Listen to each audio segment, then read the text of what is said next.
sebelum melanjutkan ke ahli berikutnya, ada permintaan dari saksi satu orang karena akan menguji di Universitas Sriwijaya pukul 15. Mohon satu didahulukan jika diperkenankan yang mulia. Satu orang.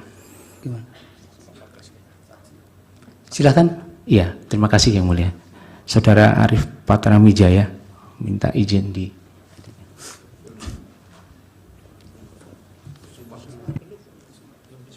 Yang sudah disumpahkan Pak Heru?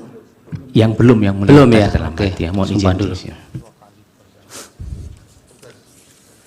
Sudah terlambat, minta cepat pula, belum disumpah pula. Terima kasih yang mulia atas kebijaksanaan.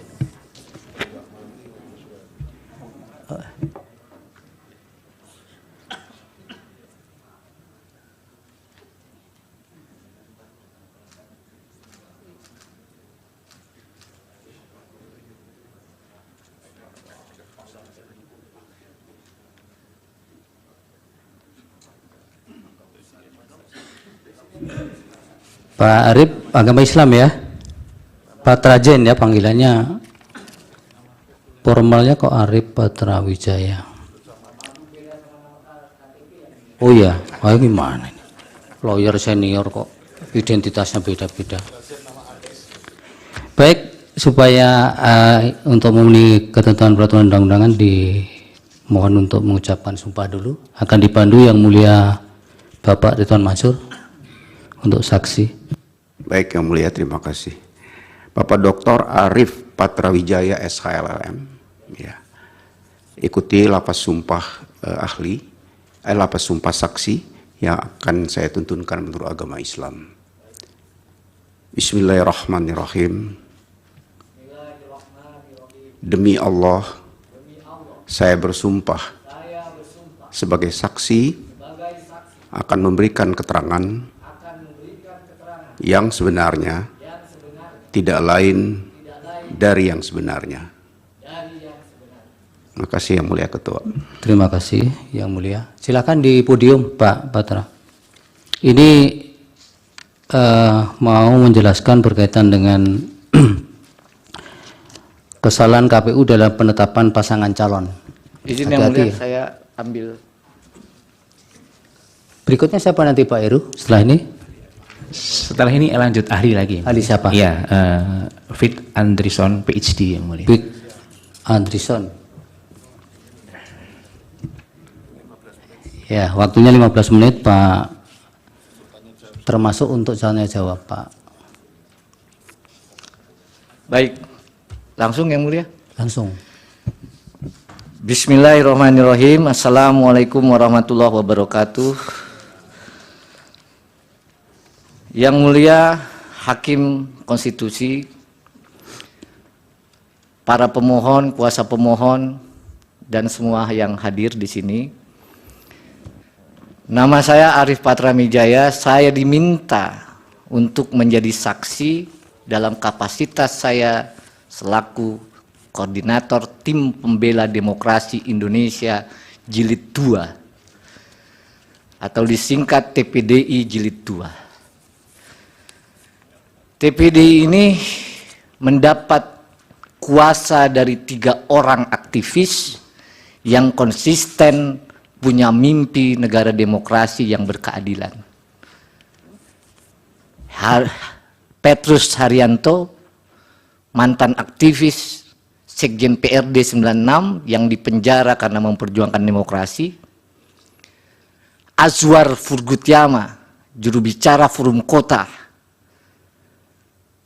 Dan yang ketiga, Fenri Tendri.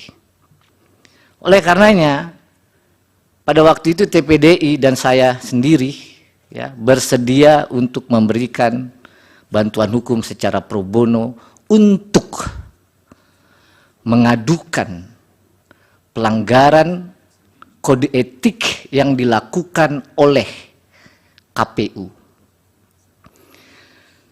Yang perlu kami jelaskan pada pokoknya adalah bahwa dalam persidangan DKPP itu merupakan persidangan yang terlama sepanjang DKPP terbentuk.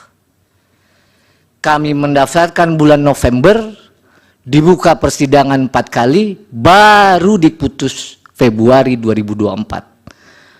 Padahal kita tahu biasanya DKPP tidak lebih dari 2 minggu. Yang mulia, bahwa dalam pengaduan itu DKPP telah memutus perkara pada tanggal 5 Februari 2024.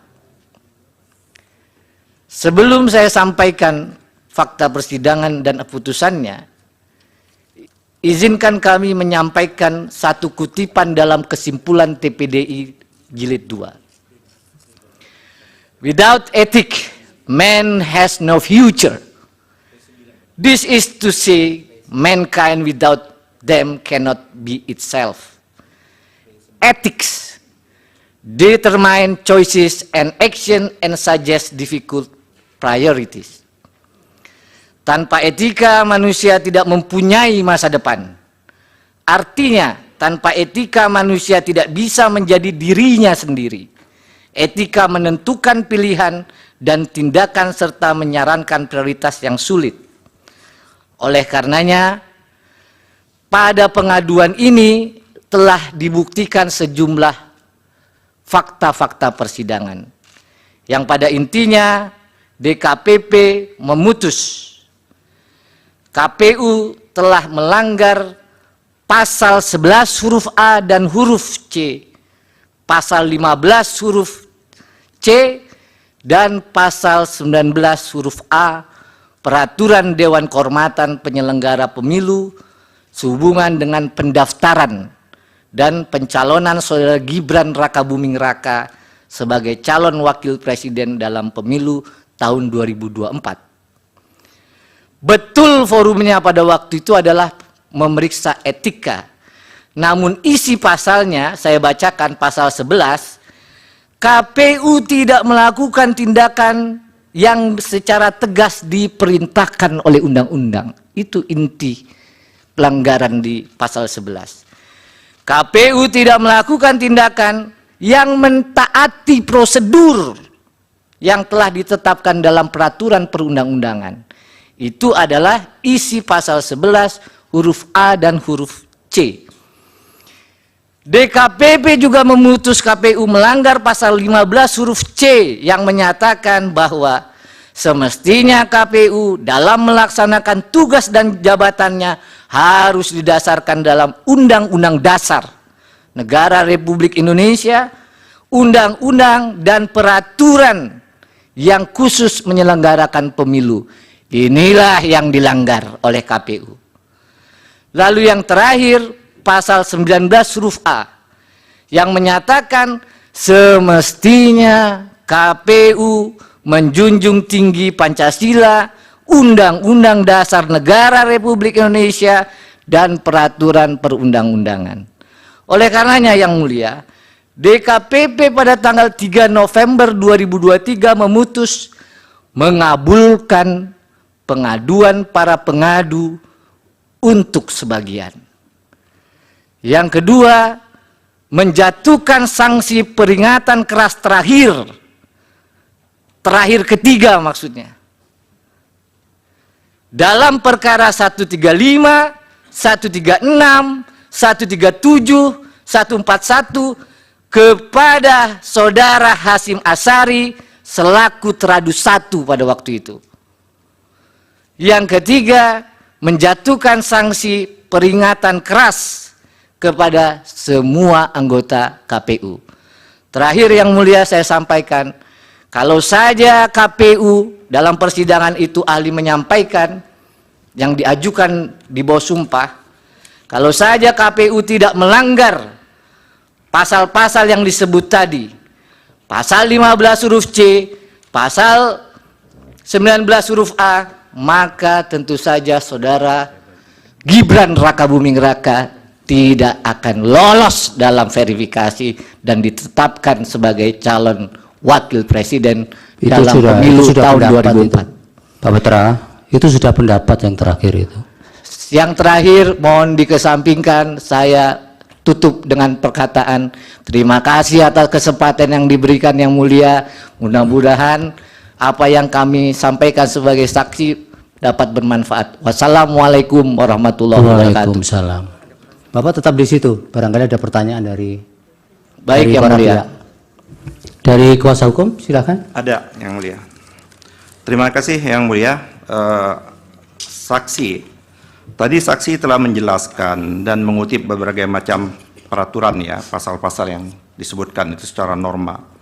Yang ingin saya tanyakan tadi juga menyebutkan mengabulkan sebagian dari permohonan yang diajukan oleh saksi, seperti itu toh. Nah, yang ingin saya tanyakan, apa tindakan yang dimasukkan di dalam norma-norma yang disebutkan tadi, terus apa juga yang dimaksudkan sebagian yang dikabulkan tadi, seperti itu. Itu yang pertama. Terus yang kedua, saya ingin mendapat gambaran, karena kita tentunya tidak mengikuti persidangan yang ada di KPP tersebut. Apakah saksi bisa menggambarkan proses persidangan di KPP itu sendiri? Tadi saksi menyatakan tidak hanya sekedar persoalan etik, ya, seperti itu, tapi menggambarkan bagaimana proses persidangan itu, dan tentunya menghadirkan berbagai macam pihak, termasuk dari pihak Dirjen Perundang-undangan dari Kumham.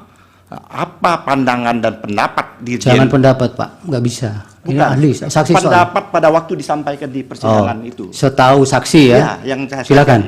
Saya ulangi lagi yang mulia, apa pandangan dan pendapat yang dikemukakan oleh Dirjen Perundang-undangan Kumham pada waktu persidangan di DKPP itu menyangkut tentang PKPU yang pertama maupun PKPU yang kedua tentang proses pencalonan itu. Terima kasih.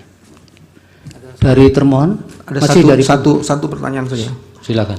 Saya ingin tahu, saudara saksi, apakah di dalam proses di DKPP itu juga dibahas bahwa seluruh pelanggaran yang tadi dimaksudkan oleh kode etik perilaku penyelenggara pemilu itu juga berkaitan dengan azas dan prinsip, azas pemilu dan prinsip penyelenggaraan pemilu. Apakah juga dibahas seperti itu dan berkaitan dengan hal itu? Terima kasih. Baik, dari termohon. Terima kasih majelis kepada saudara saksi.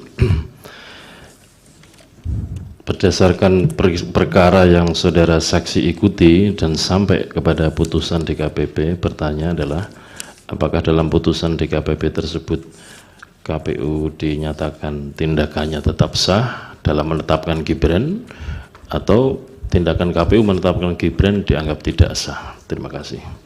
Baik, yang diketahui ya Pak Patra. Kemudian dari pihak terkait. Terima kasih yang mulia. Saudara saksi, setelah DKPP menjatuhkan sanksi peringatan keras terakhir kepada saudara Hashim Asyari, Ketua KPU, apakah fakta yang terjadi kemudian KPU membatalkan pencalonan Wakil Presiden Gibran Rakabuming Raka atau tidak? Itu sih. Cukup. Dari baik dari hakim. Cukup, silakan Pak Patra dijawab singkat-singkat saja. Terima kasih yang mulia. Menjawab pertanyaan kuasa pemohon, apa maksud dari dikabulkan sebagian? Yang mulia, kami pada waktu permohonan di DKPP, permohonannya banyak.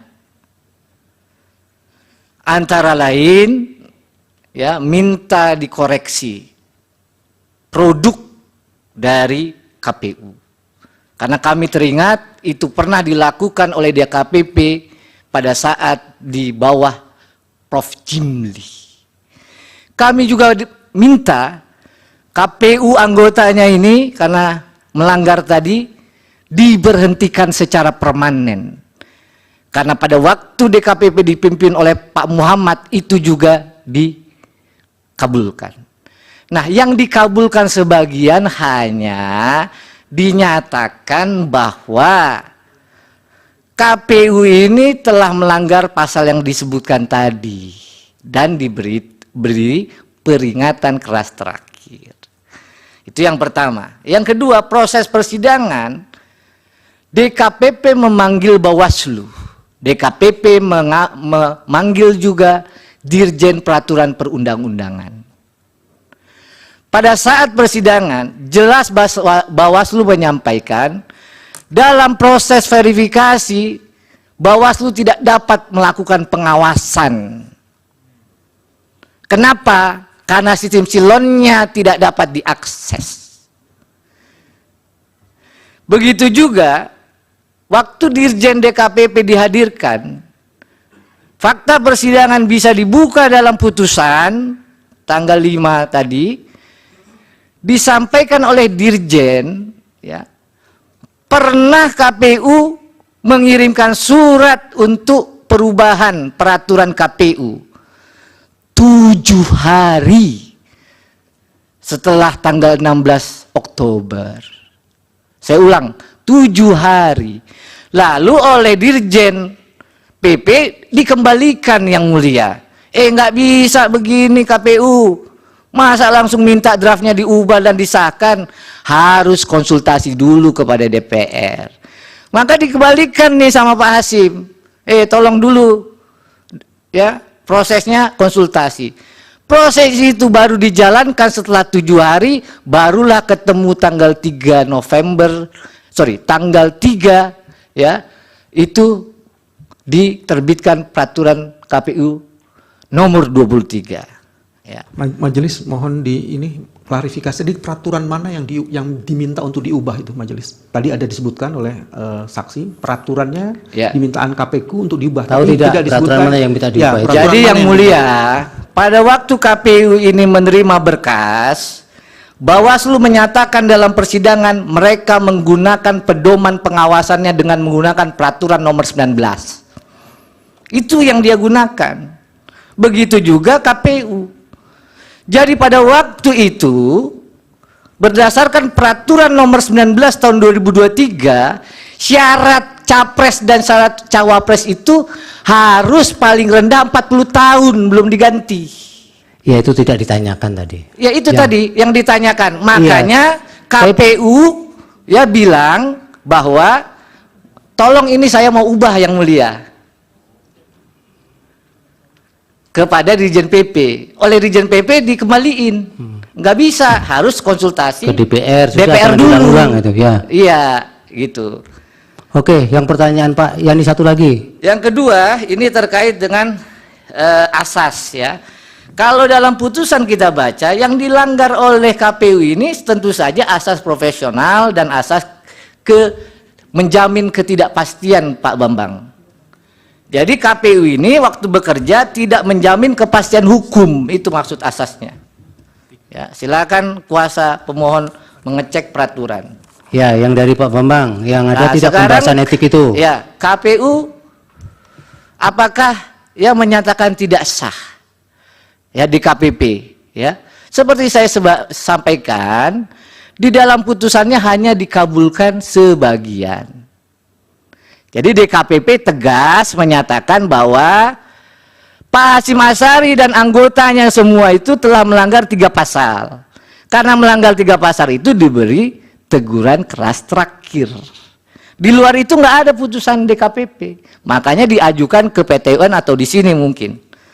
Yang ketiga, fakta apakah KPU membatalkan, ya, di dalam putusan DKPP tidak ada amar putusan yang lain-lain. Hanya itu. Ya sudah, itu terus diulang-ulang. Ya. Cukup. Cukup. Baik. Yang mulia. Majelis. Terima kasih. Termohon. Apa, Pak? Karena ini fakta dan kami juga ada dalam peristiwa itu, penting kami klarifikasi satu hal. Tidak usah, nanti Bapak punya instrumen untuk mengkanter itu. Baik, makasih. Terima kasih Pak Putra. Lebih kurang saya mohon maaf, kalau ada kekurangan saya juga mohon maaf, kalau ada kebenaran semua datang dari Allah Subhanahu wa taala. Wassalamualaikum warahmatullahi wabarakatuh. Baik, terima kasih. Silakan ahli berikutnya. Pak Fit.